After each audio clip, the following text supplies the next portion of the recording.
नमस्कार दोस्तों, मैं डॉक्टर अनुपमा फलसफा मंच के माध्यम से आप सभी का बहुत बहुत स्वागत करती हूँ। प्रस्तुत हूँ कबीर दास के पंक्तियों की हिंदी व्याख्या लेकर। कबीर भक्ति काल की निर्गुण धारा के कवि हैं। वे अपनी बात को साफ एवं दो टूक शब्दों में बड़े ही प्रभावी ढंग से कह देने के हिमायती थे। बन पड़े तो सीधे सीधे, नहीं तो दरेरा देकर।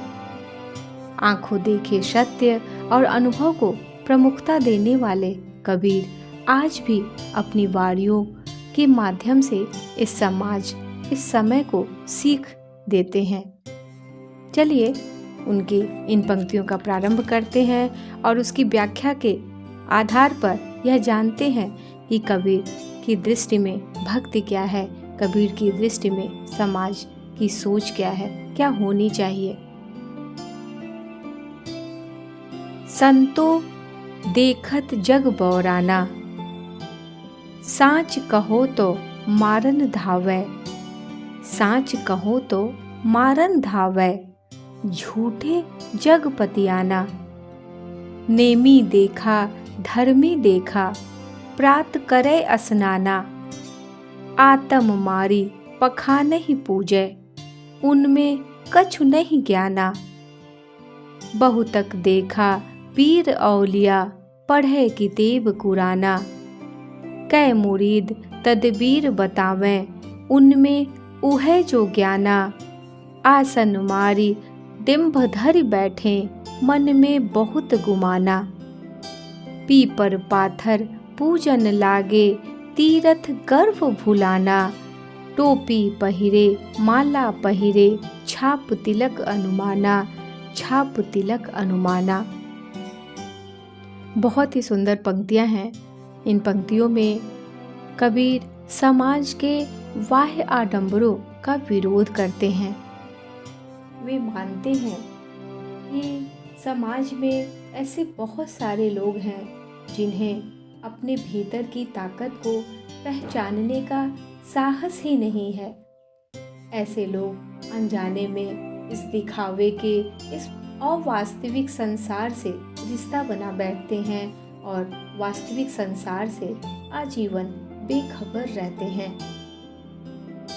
प्रस्तुत पंक्तियों में कबीर ने संसार की अज्ञानता और पाखंडपूर्ण आचरण की ओर संकेत करते हुए कहते हैं कि संतों की दृष्टि में यह संसार बौराया हुआ है, अर्थात पागल प्रतीत होता है।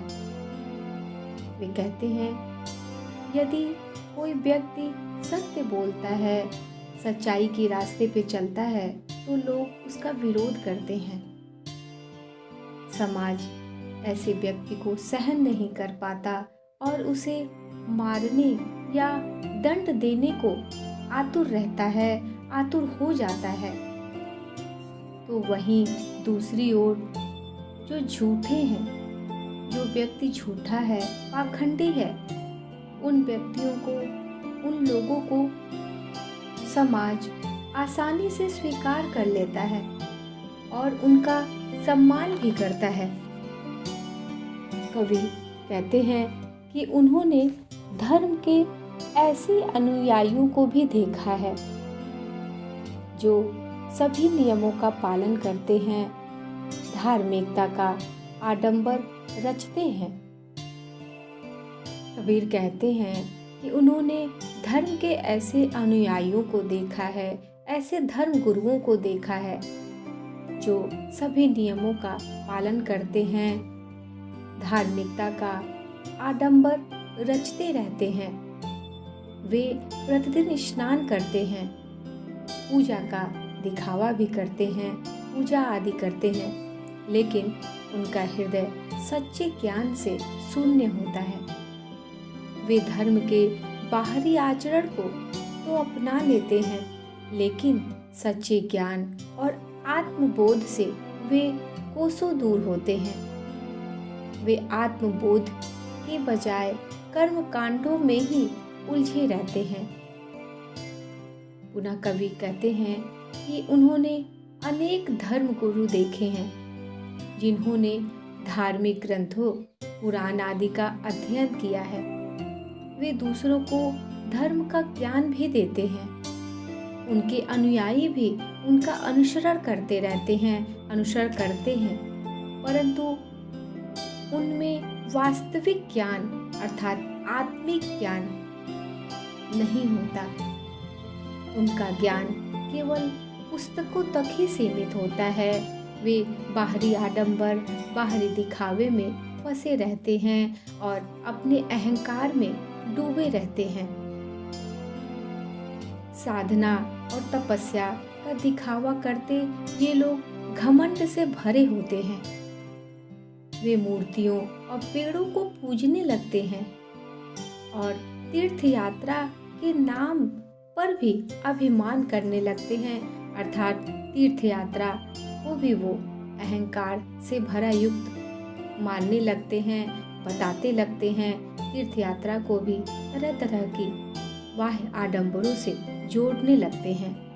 टोपी पहनने, माला पहनने, तिलक लगाने आदि इन बाहरी पहचानों को ही वे अपना धर्म मानते हैं, जबकि असली धर्म आत्मज्ञान और सच्ची भक्ति में निहित होता है।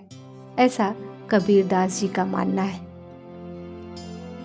इन पंक्तियों का आशय यह कि भक्ति मनुष्य के आंतरिक प्रेम, उसकी निष्ठा, समर्पण, विश्वास के साथ ही उदित होती है और निरंतर आगे बढ़ती रहती है। लेकिन हमारा समाज बाहरी आडंबर को ही सत्य मानता है। यहाँ सच्चे सीधे लोगों को गलत साबित किया जाता है। यहाँ सच्चे लोगों की कोई ज़रूरत ही नहीं। उन्हें गलत साबित करके दंड दे दिया जाता है और वहीं झूठे लोगों की प्रशंसा की जाती है, उन्हें सम्मानित किया जाता है। कबीर यहाँ बताते हैं कि आत्मिक ज्ञान ही हमें भक्ति पथ पर आगे ले जाने में सहायक है। बाह्य कर्मकांड और दिखावा व्यक्ति को परमात्मा के नजदीक नहीं ले जाता। आंतरिक प्रेम, सत्यता, ज्ञान ही आत्मबोध को शुद्ध, पवित्र करता है, जिससे हमारे हृदय में परमात्मा का निवास हो जाता है। धन्यवाद। उम्मीद है आप इन पंक्तियों का आशय समझ पाए होंगे और कबीर के इन विचारों को भी सरलता के साथ समझ पाए होंगे और इसका आगे लाभ भी उठाएंगे। वीडियो अच्छी लगे तो चैनल को सब्सक्राइब करें। मिलती हूँ बहुत जल्द। आप सभी को नमस्कार।